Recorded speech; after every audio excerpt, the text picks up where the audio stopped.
जय हिंद दोस्तों, क्या आपको पता है कि वर्ल्ड कप में भारत के लिए सबसे बड़ी साझेदारी कितने रनों की है? नहीं पता तो मैं आपको बताता हूं कि वर्ल्ड कप में भारत के लिए सबसे बड़ी साझेदारी 100 रनों की नहीं, 200 रनों की भी नहीं, बल्कि 318 रनों की है, जो आई थी 1999 के वर्ल्ड कप में। और इस कीर्तिमान को स्थापित करा था दो प्रभावशाली बल्लेबाजों, सौरव गांगुली और राहुल द्रविड़।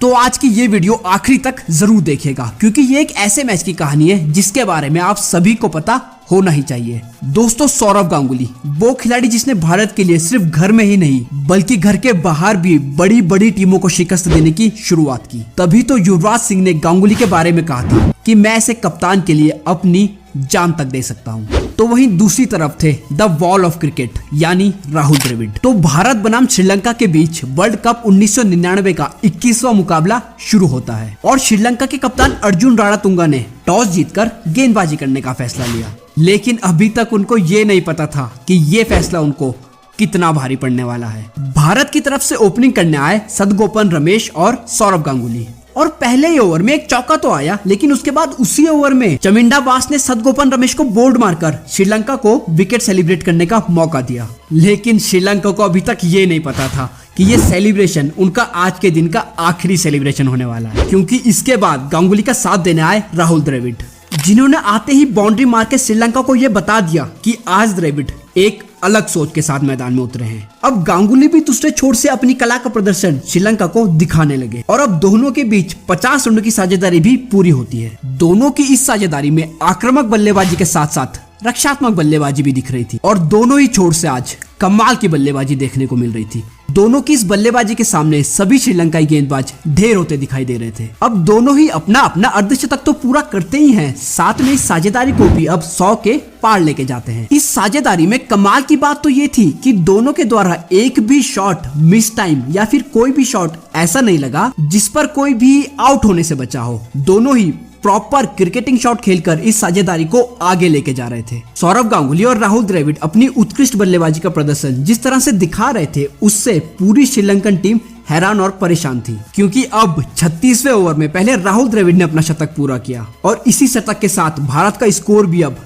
200 के पार पहुंचा। द्रविड़ और गांगुली की जोड़ी श्रीलंकन गेंदबाजों की इस तरह से धुनाई कर रही थी कि लगने लगा कि श्रीलंकन गेंदबाजों को गेंदबाजी करने ही नहीं आती हो, और अगर आती भी हो तो इन दोनों को देखकर वो भी भूल गए हो। श्रीलंकाई कप्तान अर्जुन रणतुंगा के चेहरे पर चिंता की लकीरें साफ देखी जा रही थी। अब द्रविड़ अपना शतक पूरा कर चुके थे तो गांगुली कहां पीछे रहने वाले थे, क्योंकि दोनों ही बल्लेबाज आज लगभग एक ही गति से बल्लेबाजी कर रहे थे। तो अब 39वें ओवर में सौरव गांगुली ने भी अपना शतक पूरा करके श्रीलंका पर शारीरिक और मानसिक रूप से वार किया। अब दोनों ही अपना अपना शतक पूरा कर चुके थे।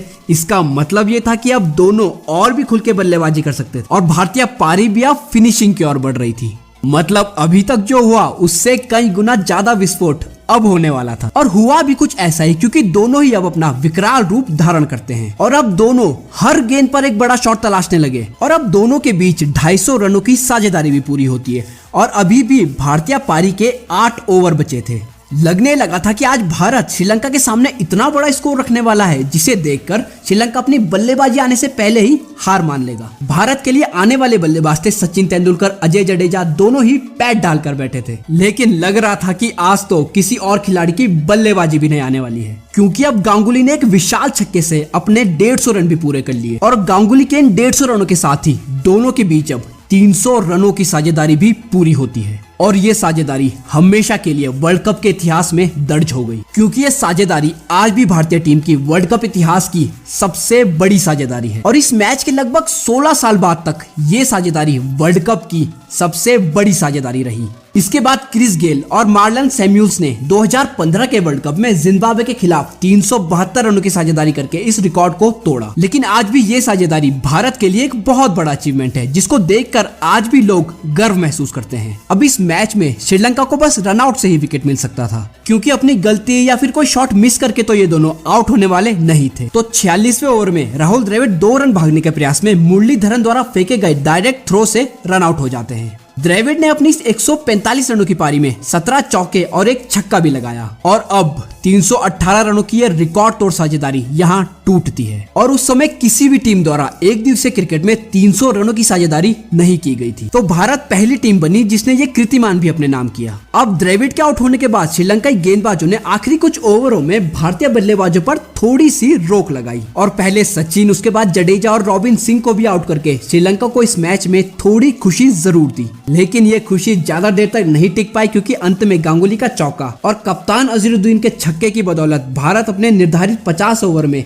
373 रन बनाता है। और इस पारी की सेकंड लास्ट गेंद पर सौरव गांगुली भी एक बड़े शॉट की तलाश में कैच आउट हो गए और गांगुली की इस 183 रनों की पारी का यहाँ अंत हो गया। गांगुली ने अपनी इस पारी में 17 चौके और 7 गगनचुंबी छक्के भी लगाए थे और 183 रनों का ये स्कोर किसी भी भारतीय द्वारा ओडीआई क्रिकेट में उस समय का सबसे बड़ा निजी स्कोर भी था। दोस्तों, गांगुली की इस विशाल पारी के लिए वीडियो को लाइक जरूर करें और अगर आप भी एक क्रिकेट प्रेमी हो और भारतीय टीम द्वारा किए गए ऐसे चमत्कारी मैचेस के बारे में विस्तार से जानना चाहते हो तो हमारे चैनल को सब्सक्राइब करके नोटिफिकेशन बेल को ऑन करके रख लीजिए, क्योंकि हम आपके लिए क्रिकेट के ऐसे ही दिलचस्प मैचों की कहानियां लेकर आते रहते हैं। अब श्रीलंका की पारी शुरू हुई तो एक अच्छी शुरुआत की तलाश में श्रीलंका की ओपनिंग जोड़ी ज्यादा देर तक नहीं टिक पाई और मात्र 5 रनों पर ही श्रीलंका का पहला विकेट गिरता है जब जवागल श्रीनाथ ने एक डायरेक्ट थ्रो से जयसूर्या को रन आउट कर दिया। इसके बाद श्रीनाथ यही नहीं रुके और श्रीलंका का स्कोर अभी 23 रनों तक ही पहुंचा था कि श्रीनाथ ने रोमेश को एलबीडब्ल्यू आउट करके श्रीलंका के दोनों ओपनर्स को पवेलियन भेज दिया। इसके बाद डी सिल्वा और अतापट्टू ने श्रीलंकाई पारी को संभाला और दोनों ने अर्धशतकीय साझेदारी तो बना ली थी, लेकिन इस साझेदारी के तुरंत बाद देबाशीष ने श्रीलंका को तीसरा झटका दिया और श्रीलंका भी इस विकेट से उभरा भी नहीं था कि अगले ही ओवर में अनिल कुंबले ने महिला जयवर्धने को एलबीडब्ल्यू आउट करके श्रीलंका को बैक टू बैक 2 झटके दिए। अब श्रीलंका का स्कोर 79 रन पर 4 विकेट हो चुका था और अभी भी श्रीलंका को जीत के लिए 295 रनों की दरकार थी। इसके बाद बल्लेबाजी करने आए कप्तान अर्जुन रणतुंगा, जिन्होंने डी सिल्वा के साथ मिलकर तेजी से रन बनाने शुरू कर दिए। लग रहा था कि मानो दोनों ही बल्लेबाज श्रीलंका को इस लक्ष्य के समीप ले जाना चाह रहे थे। इसी बीच अब डी सिल्वा ने अपना अर्धशतक भी पूरा किया। अब धीरे धीरे ये पार्टनरशिप बढ़ी रही थी कि तभी रॉबिन सिंह ने डी सिल्वा को 56 रनों पर एलबीडब्ल्यू आउट कर दिया। लेकिन इस विकेट के बाद भी रणतुंगा ने अपना अटैकिंग खेल जारी रखा, लेकिन उनको भी रॉबिन सिंह ने 42 रनों पर बोल्ड मार दिया। अब इन दोनों के आउट होने के बाद ही बची हुई श्रीलंकाई बल्लेबाजी भारतीय गेंदबाजी के सामने पूरी तरह से धराशायी हो गई और एक के बाद एक श्रीलंकाई बल्लेबाज आउट होते गए और भारत के पार्ट टाइम गेंदबाज रॉबिन सिंह के 5 विकेट की मदद से भारत ने श्रीलंका पर ऐसा शिकंजा कसा कि श्रीलंका पूरे ओवर तक नहीं खेल पाया और मात्र 42.3 ओवर में ही 216 रन पर सिमट गया और भारत ने यह ऐतिहासिक मुकाबला 157 रनों से अपने नाम किया और श्रीलंका को हर एक डिपार्टमेंट में चारों खाने चित करके श्रीलंका से 1996 के वर्ल्ड कप सेमीफाइनल में मिली हार का बदला भी ले लिया और इस जीत के साथ ही भारत ने 1999 वर्ल्ड कप के सुपर 6 में भी प्रवेश किया। तो इस तरह खत्म हुआ ये मुकाबला जो अपने आप में ही कई सारे रिकॉर्ड बना गया। इसके बाद सौरव गांगुली को उनकी 183 रनों की पारी के लिए प्लेयर ऑफ द मैच से भी नवाजा गया। तो दोस्तों, ये थी गर्व से भर देने वाली भारत की जीत की कहानी। अगर आपको भी भारत की ये जीत पसंद आई हो तो वीडियो को लाइक और चैनल को सब्सक्राइब करके रख लीजिए। मिलते हैं जल्द ही क्रिकेट की एक और रोमांचक कहानी के साथ।